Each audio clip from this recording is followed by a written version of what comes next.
નમસ્કાર, શ્રી ગઢ કેળવણી મંડળ ઓનલાઈન એજ્યુકેશનમાં આપનું સ્વાગત છે। હાલ સુધીમાં આપણે રસાયણ વિજ્ઞાન પાઠ નંબર 2 દ્રાવણો છે એના દાખલાઓની વાત કરેલી છે આપણે। તો આગળના જે ભાગ છે એની અંદર આપણે એક્ઝામ્પલ નંબર 8 એટલે કે જે પાઠ્યપુસ્તકના સ્વાધ્યાયના 8 દાખલા છે એ આપણે બનાવેલા છે। તો આપણે આગળ વાત કરીશું દાખલા નંબર 9 છે, જેની રકમ આપણને આપેલી છે કે પ્રવાહી એ છે 100 ગ્રામ પ્રવાહી એ, જેનું મોલર દળ આપણને 140 ગ્રામ આપેલું છે, એને 1000 ગ્રામ પ્રવાહી બીની અંદર ઓગાળવામાં આવે છે। તો પ્રવાહી બી છે એનું મોલર દળ આપણને આપેલું છે 180 ગ્રામ પ્રતિ મોલ છે, એની અંદર ઓગાળવામાં આવે છે। હવે કીધું છે કે પ્રવાહી બી છે એનું બાષ્પ દબાણ, શુદ્ધ અવસ્થાની અંદર બાષ્પ દબાણ છે આપણને કીધું છે 500 ટોર એટલું જણાયું છે। તો શુદ્ધ પ્રવાહી એનું બાષ્પ દબાણ ગણો। હવે આગળ આપણને રકમની અંદર કીધું છે કે જો દબાણ દ્રાવણનું કુલ દબાણ 475 ટોર હોય તો તેનું અર્થાત કે પ્રવાહી એનું દ્રાવણમાં બાષ્પ દબાણ ગણો। અહીંયા આપણને વાત કરી છે શુદ્ધ અવસ્થાની અંદર બાષ્પ દબાણ શોધવાનું છે, અને બીજું છે કે એ પ્રવાહીને જ્યારે આપણે દ્રાવણની અંદર ઓગાળીએ છીએ ત્યારે એનું બાષ્પ દબાણ શોધવાની વાત કરેલી છે। તો અહીંયા આપણે જ્યારે બાષ્પ દબાણની વાત આવે છે ત્યારે રાઉટનો નિયમ છે એ રાઉટના નિયમનો ઉપયોગ કરીશું, અને રાઉટના નિયમને જે સૂત્ર છે એ સૂત્રનો ઉપયોગ કરીને આપણે એનું બાષ્પ દબાણ છે શોધીશું।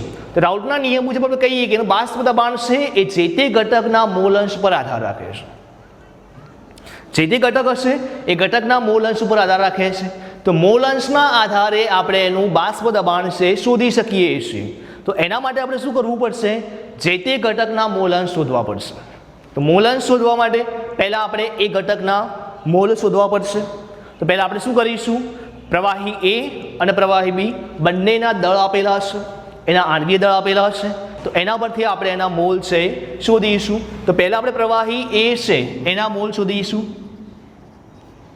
પ્રવાહી એના મોલ, મોલ માટે સૂત્ર છે વજન ભાગ્યા આણ્વીય દળ। તો એના મોલ છે જેને આપણે Na તરીકે ઓળખીશું।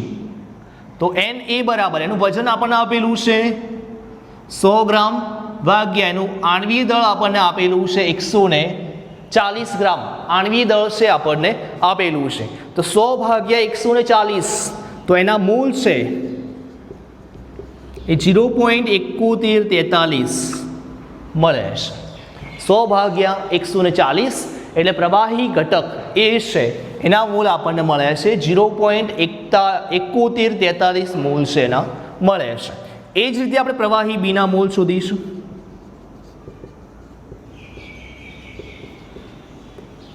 એના માટે પણ સૂત્ર હશે વજન ભાગ્યા આણ્વીય દળ, જેને આપણે NB તરીકે ઓળખીશું। વજન છે એનું 1000 ગ્રામ અને આણ્વીય દળ આપણને આપેલું છે 180 ગ્રામ પ્રતિ મોલ। પ્રવાહી બી છે એનું મોલર દળ આપણને 180 ગ્રામ પ્રતિ મોલ આપેલું છે। તો 1000 ભાગ્યા 180 એટલે આપણને મળે છે 5.5555 આગળ આવે છે, એટલે જે 5નો આંકડો સળંગ રિપીટ થાય છે તો એની જગ્યાએ આપણે એને રાઉન્ડ ઓફ કરીશું તો મૂકીશું 6, એટલે એના મોલ આપણને મળશે NB બરાબર 5.556 છે એ એના મોલ મળશે। હવે રાઉટના નિયમ મુજબ આપણે વાત કરી છે કે રાઉટના નિયમની અંદર જ્યારે બાષ્પ દબાણ શોધવું હોય છે ત્યારે એના મોલ અંશની જરૂર પડે છે। તો આપણે પહેલાં ઘટક એ છે પ્રવાહી ઘટક એ છે એ પ્રવાહી ઘટક એના મોલ અંશ આપણે શોધીશું। તો પ્રવાહી ઘટક એના મોલ અંશ, પ્રવાહી એના મોલ અંશ જેને આપણે XA તરીકે ઓળખીએ છીએ। તો XA બરાબર શું થશે? Na ભાગ્યા Na પ્લસ NB સ્વરૂપે આપણને જોવા મળશે। તો અહીંયા આપણે XA એની કિંમત મૂકીશું। Na ની કિંમત છે 0.7143 ભાગાકારની અંદર Na ની કિંમત 0.7143 પ્લસ NB ની કિંમત 5.556 એટલે 0.7143 ભાગ્યા બંનેનો સરવાળો કરીશું તો એ સરવાળો આપણને મળે છે 6.26 99 મળે છે। તો ભાગાકાર કરીશું 0.7143 ભાગ્યા 6.2699 એટલે એના જે મોલ અંશ આપણને મળે છે 0.1139 એટલે પ્રવાહી ઘટક એ છે એના મોલ અંશ આપણને મળે છે 0.1139 જેટલા એના મોલ અંશ છે મળે છે. આગળ આપણે વાત કરેલી છે કે કોઈ પણ દ્રાવણ હશે એ દ્રાવણની અંદર રહેલા ઘટકો જે હશે એ ઘટકોના મોલ અંશનો સરવાળો આપણને 1 જોવા મળે છે. તો અહીંયા આપણને બે ઘટકો કીધેલા છે, પ્રવાહી એ અને પ્રવાહી બી. બે ઘટકો કીધેલા છે, બંને ઘટકોના મોલ અંશનો સરવાળો કેટલો થશે તો કે 1 થાય છે. તો બંને ઘટકોના મોલ અંશનો સરવાળો આપણે કરીશું XA વત્તા XB બરાબર 1. XA આપણે શોધ્યા છે પ્રવાહી ઘટક એના જે મોલ અંશ છે, આપણે XB એટલે કે પ્રવાહી બી છે એના મોલ અંશ શોધવા છે. તો XB બરાબર શું થશે 1 માઇનસ XA એટલે કે 1 માઇનસ 0.1139 અને 0.1139 કરીશું એટલે આપણને જે પ્રવાહી ઘટક બી છે એ પ્રવાહી ઘટક બીના મોલ આપણને મળે છે 0.8861. તો પ્રવાહી ઘટક એ અને પ્રવાહી ઘટક બી બંનેના મોલ અંશ આપણને મળે છે. એ અને બી બંનેના મોલ અંશ છે મળે છે. હવે આપણે વાત કરવાની છે ને દબાણની વાત કરવાની છે, બાષ્પ દબાણ શોધવાની છે. તો પહેલાં આપણે શોધીશું શુદ્ધ અવસ્થાનું બાષ્પ દબાણ. કે પ્રવાહી એ છે, શુદ્ધ પ્રવાહી એ છે એનું બાષ્પ દબાણ શોધીશું. તો એના માટે આપણને શું આપેલું છે તો કે શુદ્ધ અવસ્થાની અંદર પ્રવાહી બી છે એનું બાષ્પ દબાણ આપેલું છે, જેને આપણે કહીએ છીએ P0 બી તરીકે ઓળખીશું. તો એનું દબાણ આપણને આપેલું છે 500 ટોર અને દ્રાવણનું કુલ દબાણ છે આપણને આપેલું છે, જેને આપણે કહીશું P ટોટલ. તો એ આપણને આપેલું છે 475 ટોર છે આપેલું છે, 475 ટોર છે આપેલું છે. તો રાઉલ્ટના નિયમ મુજબ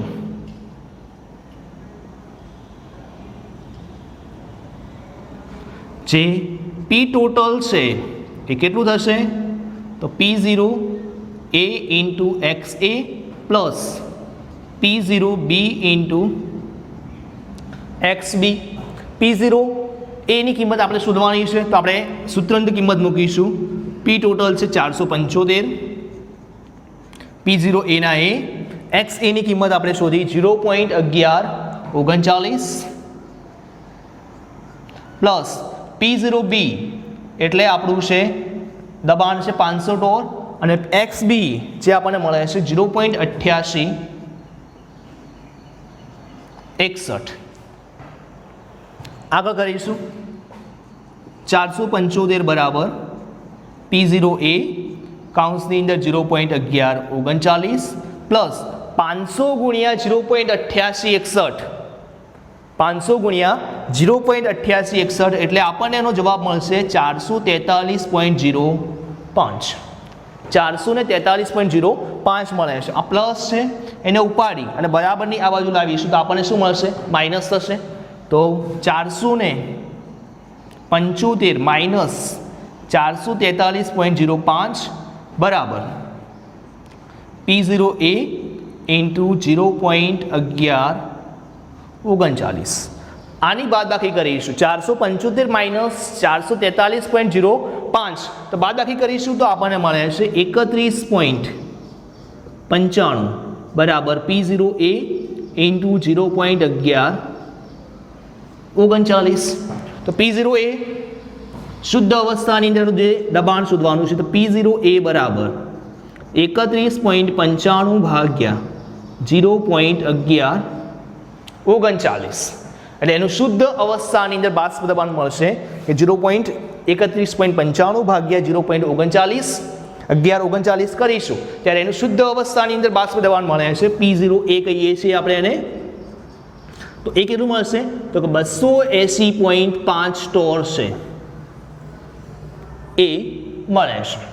એની શુદ્ધ અવસ્થામાંનું જે બાષ્પ દબાણ છે આપણને 280.5 ટોર જેટલું છે મળે છે. હવે આગળ શું કીધું છે કે જો એનું બાષ્પ દબાણ દ્રાવણનું જે કુલ દબાણ છે એ 475 ટોર હોય તો પ્રવાહી ઘટક એ છે એનું દ્રાવણમાંનું બાષ્પ દબાણ શોધવાનું છે. એટલે આપણે આ શોધ્યું દબાણ છે P0A, ઘટક એનું શુદ્ધ અવસ્થામાંનું બાષ્પ દબાણ આપણને મળે છે 280.5 સ્ટોર જેટલું મળે છે. હવે શોધવાનું છે ઘટક એનું પ્રવાહીમાં બાષ્પ દબાણ. તો આપણે શોધીશું પ્રવાહી એનું દ્રાવણમાંનું બાષ્પ દબાણ. તો એ પણ આપણે શોધીશું રાઉટના નિયમ મુજબ. તો રાઉટના નિયમ મુજબ આપણને શું જોવા મળે છે? રાઉટના નિયમ મુજબ આપણે વાત કરીશું તો કે કોઈ પણ ઘટકનું જે બાષ્પ દબાણ છે, એનું જે દ્રાવણમાંનું જે બાષ્પ દબાણ છે, તો એ ઘટકના મોલ અંશ ઉપર આધાર રાખે છે. ઘટકના મોલ અંશ ઉપર આધાર રાખે છે. એટલે આપણે શું કરતા, P છે એ પ્રપોર્શનલ ટુ X, અર્થાત કે એના જે મોલ અંશ છે એને લખતા. તો રાઉટના નિયમ મુજબ એનું જે બાષ્પ દબાણ છે, ઘટક એનું દ્રાવણમાંનું બાષ્પ દબાણ છે PA કહીએ આપણે એને, તો એ શું થશે? PA બરાબર P0A ઇન્ટુ XA થશે. P0A into XA. તો P0A ની કિંમત આપણે તો શોધી, કેટલી મળે છે? 280.5 સ્ટોર ગુણ્યા XA. તો XA ની કિંમત આપણને મળે છે 0.1139.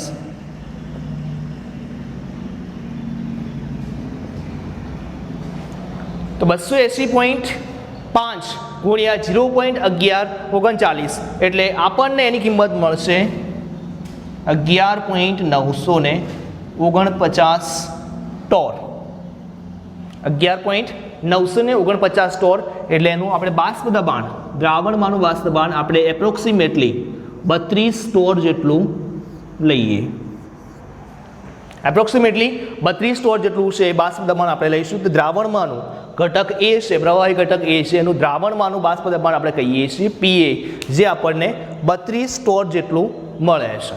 આગળ આપણે એક્ઝામ્પલ નંબર 10 છે એની વાત કરીશું. તો ઉદાહરણ નંબર છે 10, એક્ઝામ્પલ નંબર 10. તો એની અંદર આપણને રકમ આપેલી છે કે હવા ઘણા વાયુઓનું મિશ્રણ છે 298 કેલ્વિન તાપમાને. એની અંદર રહેલા જે મુખ્ય ઘટકો ઓક્સિજન અને નાઇટ્રોજન, એનું પ્રમાણ કદથી 20% અને 79% છે.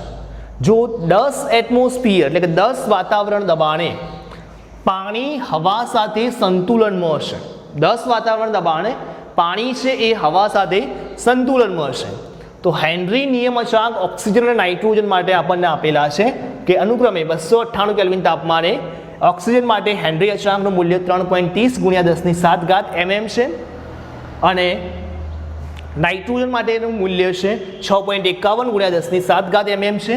તો પાણીમાં આ વાયુઓનું અર્થાત કે ઓક્સિજન અને નાઇટ્રોજન વાયુઓનું સંગઠન એટલે કે પ્રમાણ છે આપણે શોધવાનું છે. એટલે મોલ અંશ આપણે શોધવાના છે કે પાણીની અંદર ઓક્સિજન અને નાઇટ્રોજન વાયુ છે એનું 10 વાતાવરણ દબાણે કેટલા મોલ અંશ દ્રાવ્ય થયેલા હશે એ આપણે શોધવાનું છે. તો એ દબાણ આપણને આપેલું છે 10 વાતાવરણ દબાણ છે અને એના માટે એનું કદ છે એ પણ આપણને આપેલું છે 20% અને 79%. ઓક્સિજન માટે 20% આપેલા હશે, નાઇટ્રોજન માટે 79 એટલે કે 79% છે આપણને આપેલા છે. તો એ ટકાવારી પરથી જે કદથી ટકાવારી આપેલી છે એના પરથી આપણે એનું દબાણ છે નક્કી કરી શકીએ છીએ કે કેટલા બાર દબાણ છે એનું જોવા મળશે. તો બંને વાયુનું આપણે અલગ અલગ દબાણ છે નક્કી કરીએ. તો પહેલાં આપણે ઓક્સિજન વાયુનું જે આંશિક દબાણ છે નક્કી કરીશું. તો O2 નું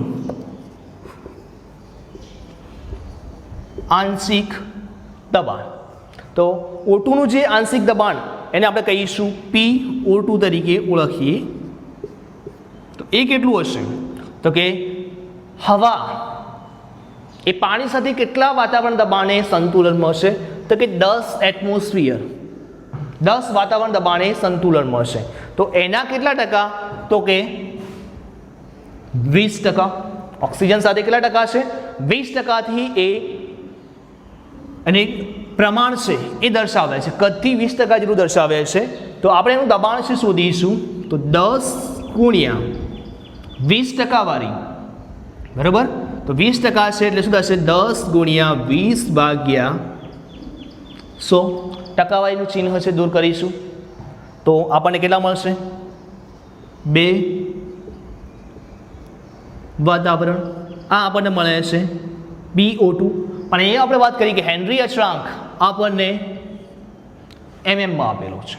હેનરી અચળાંકનું જે મૂલ્ય છે એ એમએમમાં આપેલું છે, અર્થાત કે મિલીમીટર છે એની અંદર આપણને આપેલું છે. તો આપણે શું કરીશું કે વાતાવરણ છે એને આપણે મીમીની અંદર ફેરવી શકીએ છીએ. તો એક વાતાવરણ એટલે કેટલા મીમી થાય છે? 760 મીમી. એક વાતાવરણે 760 mm થશે.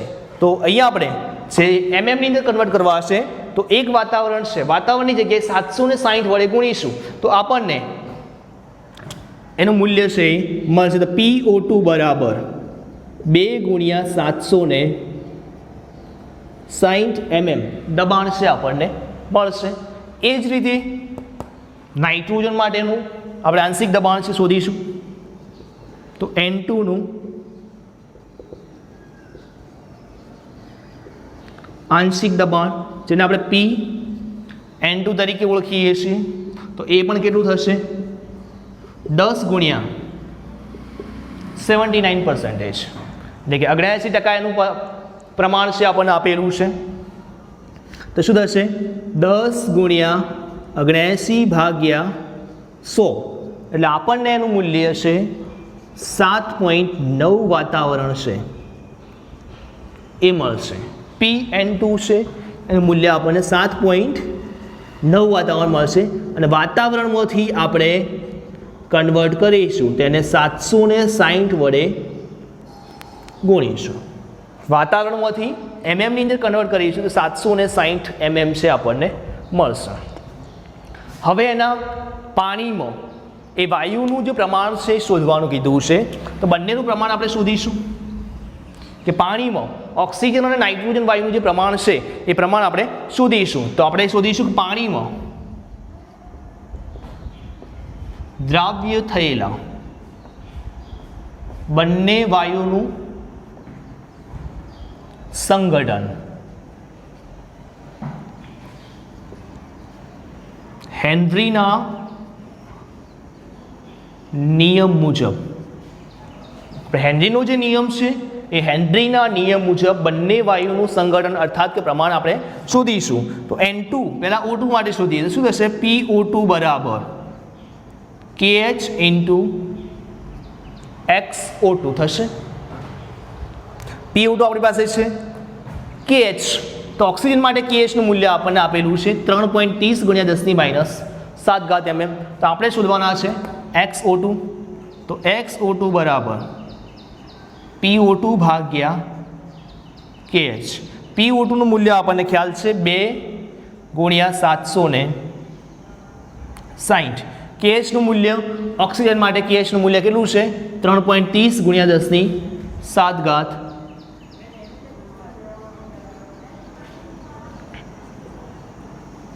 3.30 ગુણ્યા 10⁻7. તો આપણને એનું મૂલ્ય છે એ મળે છે 4.6 ગુણ્યા 10⁻5 જેટલું મળશે. કેટલું મળશે? 4.6 ગુણ્યા 10⁻5. આ ઓક્સિજનનો જથ્થો મળી ગયો આપણને. જથ્થો મળે છે ઓક્સિજનનો. એ જ રીતે નાઇટ્રોજન માટે જથ્થો શોધીશું તો શું થશે? N2 બરાબર KH ઇન્ટુ XN2. તો નાઇટ્રોજન માટે KH નું મૂલ્ય આપણને આપેલું છે 6.51 ગુણ્યા 10⁻7. તો X આપણે શોધવાના છે તેને કરતા બનાવીશું. XN2 બરાબર PN2 ભાગ્યા KH. PN2 નું મૂલ્ય કેટલું છે? 7.9 ગુણ્યા 760 અને KH નાઇટ્રોજન માટે KH નું મૂલ્ય છે 6.51 ગુણ્યા 10⁻7 mm. તો XN2 એટલે કે હવામાં નાઇટ્રોજનનું જે પ્રમાણ છે એ આપણને મળે છે 9.22 ગુણ્યા 10⁻5. તો નાઇટ્રોજનનું જે પ્રમાણ આપણને મળે છે હવામાં એ 9.22 ગુણ્યા 5 તો બંને વાયુનું પ્રમાણ આપણને મળે છે ઓક્સિજન વાયુનું પ્રમાણ છે 4.6 × 10⁻5 અને નાઇટ્રોજન વાયુનું જે પ્રમાણ છે એ મળે છે 9.22 × 10⁻5 જેટલું મૂલ્ય છે મળે છે. આગળ આપણે એક્ઝામ્પલ નંબર 11 છે તો એક્ઝામ્પલ નંબર 11ની રકમ જોઈશું. તો 27 ડિગ્રી સેલ્સિયસ તાપમાને 0.75 એટમોસ્ફિયર અભિસરણ દબાણ દર્શાવે તેવા કેલ્શિયમ ક્લોરાઇડના દ્રાવણ માટે 2.5 લીટર પાણીમાં દ્રાવણ બનાવવા માટે CaCl કેલ્શિયમ ક્લોરાઇડનું જથ્થાની એટલે કે એનો જથ્થો છે નક્કી કરવાનો છે. કેલ્શિયમ ક્લોરાઇડનો જથ્થો છે આપણે નક્કી કરવાનો છે. આપણે રકમની અંદર ઉલ્લેખ કરેલું છે કે 27 ડિગ્રી સેલ્સિયસ તાપમાને 0.75 એટમોસ્ફિયર એટલે કે વાતાવરણ દબાણ એટલું અભિસરણ દબાણ દર્શાવે છે. 0.75 વાતાવરણ અભિસરણ દબાણ દર્શાવે તેવા કેલ્શિયમ ક્લોરાઇડનું 2.5 લીટર પાણીમાં દ્રાવણ બનાવવા માટે કેટલા ગ્રામ કેલ્શિયમ ક્લોરાઇડની જરૂર પડશે એ આપણે નક્કી કરવાનું છે. તો આપણને અભિસરણ દબાણ આપેલું હશે. એના સિવાય રકમની અંદર આપણને want of factor want of અવયવ છે એ આપેલો હશે અને મૂલ્ય આપણને આપેલું છે I બરાબર 2.47 અર્થાત એનો અર્થ એવો થશે કે આઈનું મૂલ્ય 2 કરતાં વધારે છે એટલે વિયોજન જોવા મળશે. તો પહેલાં આપણને જે રકમ આપેલી છે એ રકમ આપણે લખી દઈશું. રકમની અંદર શું આપેલું છે તો પહેલાં આપણને I want of factor I આપેલો છે 2.47. એના પછી અભિસરણ દબાણ પાઈ આપેલું છે આપણને કીધું છે કેટલું છે 0.75 એટમોસ્ફિયર. એના પછી બીજું આપણને આપેલું છે એનું કદ છે વોલ્યુમ V 2.5 લીટર આપેલું છે. એના પછી બીજું આપણને શું આપેલું છે તો કે તાપમાન T આપેલું છે 27 ડિગ્રી સેલ્સિયસ એટલે 27 + 273 27 + 273 આપણે કરીશું એટલે આપણને મળશે એનું મૂલ્ય 300 કેલ્વિન. તો તાપમાન T છે એ પણ મળે છે. હવે આપણે વાત કરીએ કે જે અભિસરણ દબાણ છે વોન્ટ ઓફ ફેક્ટર આપણને આપેલું છે તો વોન્ટ ઓફ મુજબ વોન્ટ ઓફ જે સમીકરણ છે એ સમીકરણ મુજબ અભિસરણ દબાણ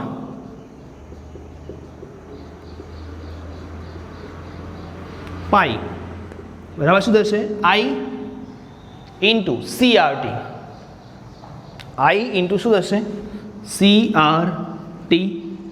આઈનું મૂલ્ય છે એ આપણને આપેલું છે. સીનું મૂલ્ય શું થશે N/V RT. N છે એ પણ આપણને આપેલા નથી એટલે આપણે એનનું મૂલ્ય મોલ શોધીશું તો મોલ પરથી આપણને એનું વજન છે મળી જશે. તો મોલ શોધીશું આપણે N છે એ શોધીશું. V આપણને આપેલા છે, T આપેલા છે, I આપેલા છે, પાઈ આપેલા છે તેમજ R. હવે Rનું મૂલ્ય શું થશે R. અભિસરણ દબાણ આપણને શામાં આપેલું છે તો કે એટમોસ્ફિયર વાતાવરણમાં આપેલું છે. અહીંયા આપણે વાત કરવાની છે જ્યારે અભિસરણ દબાણ આવે છે. અભિસરણ દબાણ છે એ અભિસરણ દબાણનો આપણે ઉલ્લેખ કરીશું. તો આપણે અહીંયા આ વસ્તુ ખાસ યાદ રાખવાનું છે. એ ક્યાંક નોટની અંદર નોટ કરી લેજો કે જે દાખલાની ગણતરી માટે ખાસ ઉપયોગી છે.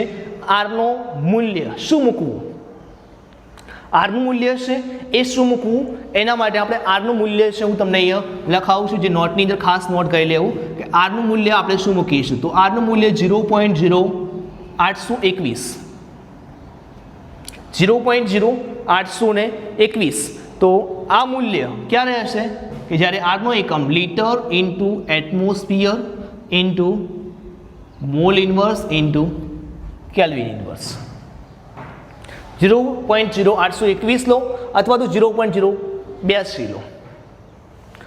એટલે કે જે અભિસરણ દબાણ છે આપણને એટમોસ્ફિયરની અંદર આપેલું હશે ત્યારે આપણે આરનું મૂલ્ય 0.082 છે લઈશું. અભિસરણ દબાણ આપણને એટમોસ્ફિયર અથવા તો વાતાવરણમાં આપેલું હોય ત્યારે આપણે એનું મૂલ્ય છે 0.082 લઈશું. એના પછી આરનું મૂલ્ય